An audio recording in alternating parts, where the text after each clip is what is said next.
Okay, please introduce yourself.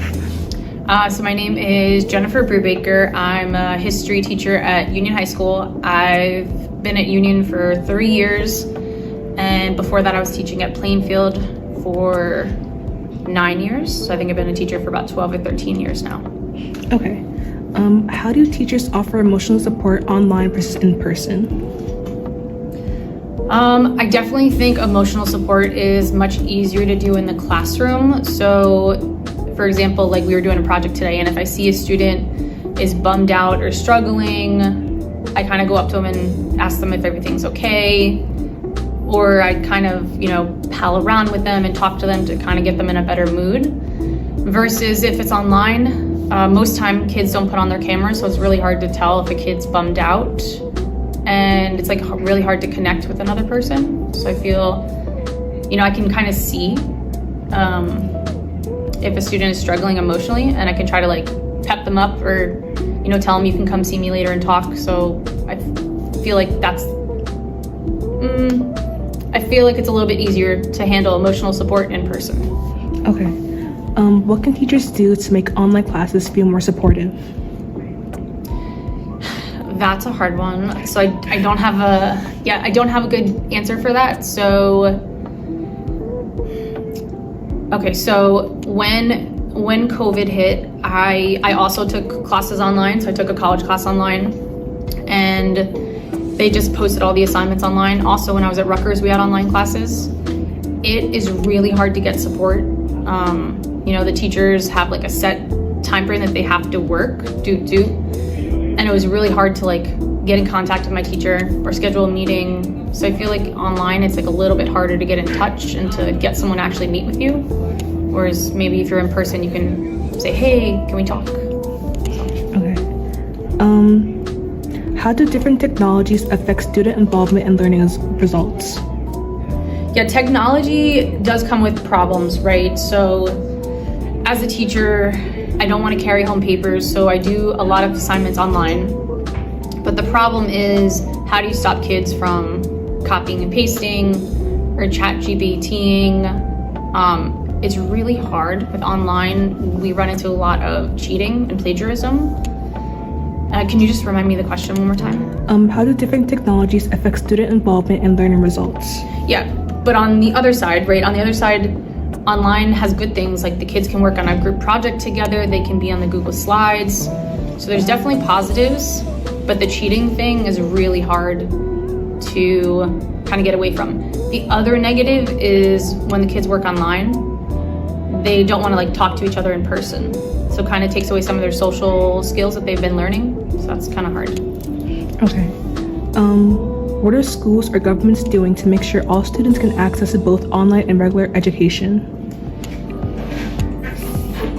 I can only speak for COVID, but I knew that during COVID in my last school, and that's where I was, like they were trying to give kids like hotspots and Wi-Fi to make sure that they can get online.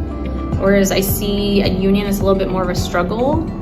So some kids complain that they don't have Wi-Fi at home, or their Chromebook's broke and technology won't fix it, or they lost it.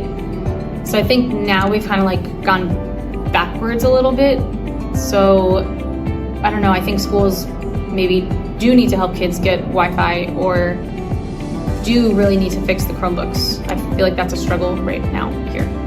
Okay, thank you. Yeah.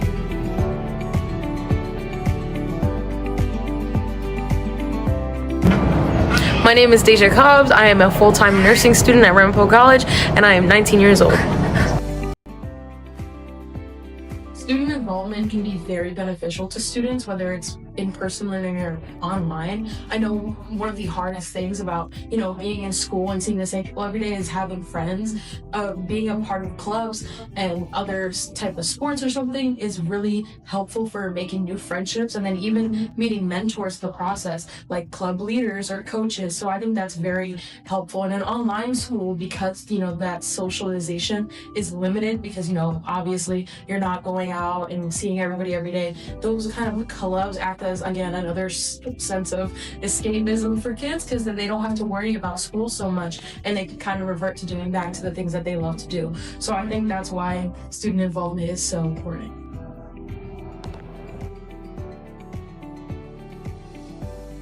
teacher and student relationships are so different online and in school. In school, you know, you're able to connect with your teacher on a personal level, and you know, being able to look them in the face when you're talking to them. Eye contact is is a very important thing when it comes to talking to people, and also just reading, you know, body language, reading social cues. It's very important for maintaining any type of relationship that includes a mentorship from a teacher. Online, it's a little bit different because, you know, you might be more reluctant to meet with somebody over Google Classroom or Zoom or one of those things, and it's just less personal because at the end of the day, you're talking to a screen rather than another human face. So things are definitely a little bit more difficult when it comes to garnering a relationship with a teacher online.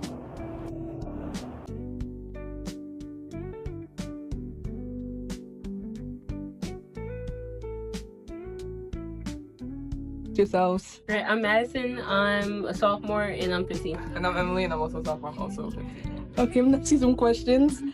Do students perform better in online schools or regular schools? I definitely believe in regular school. Yeah, I agree. I agree. How does having the right technology impact online education quality?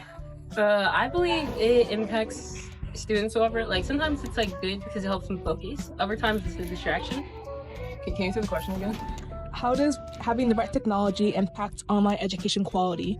I think, yeah, it does. Like, it helps. And, like, not having a bunch of textbooks is also, like, you know, it's easier to just have everything on one MacBook. It keeps things organized. It's easier to do classwork too. How do students feel about their connection with teachers in online versus face-to-face classes?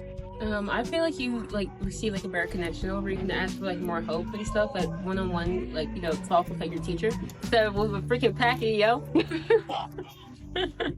Yeah. And like when you're in school, you can like wait, and if you want to like ask the teacher something during class, you can wait till after class. But when you're on the Zoom meeting, they're gone. You know? It's harder to get reach of them through like an email. It's better to be face to face. Okay. What are the good and bad sides of using technology for teaching? Definitely. I feel like the bad sides are like you can't exactly rely on technology all the time. Sometimes you have like websites that don't exactly work. Sometimes, you know, people are always like on other stuff instead of doing the work online. And the good side could be it's easier to get those materials, but you know, you have to double check them. Okay, thank you.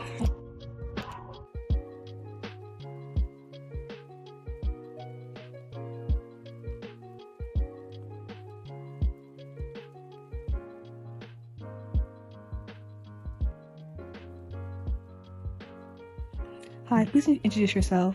Hi, my name is Ingrid Soares, and I am one of the student assistance counselors here at Union High School.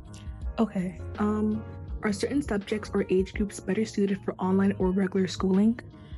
I would say yes.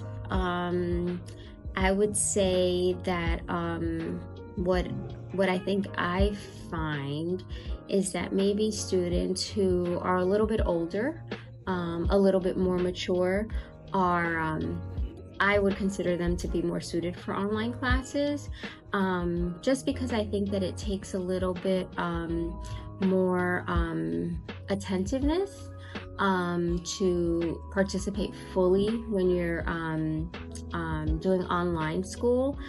And I don't know that younger students have those skills yet to kind of keep focused, concentrated for long periods of time.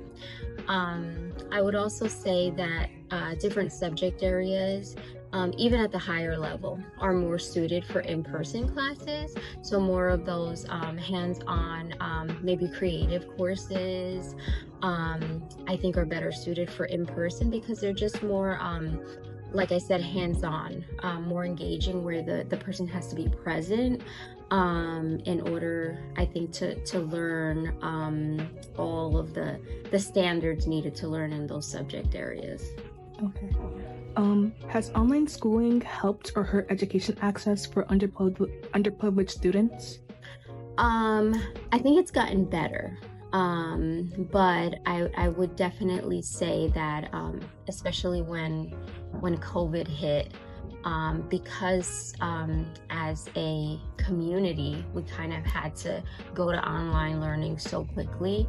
I think that hurt a lot of students from underprivileged communities, just for the mere fact that they didn't have readily, accessible online tools to even use, so, who has a computer, who has a Chromebook at home. So a lot of times students in those communities don't have access to those newer technology devices. So I think that we did, see a dip in those communities because of access to devices. Okay. What challenges do schools face when adding technology to classrooms? Something that I see significantly is really the loss of that social aspect. I think technology is great for students.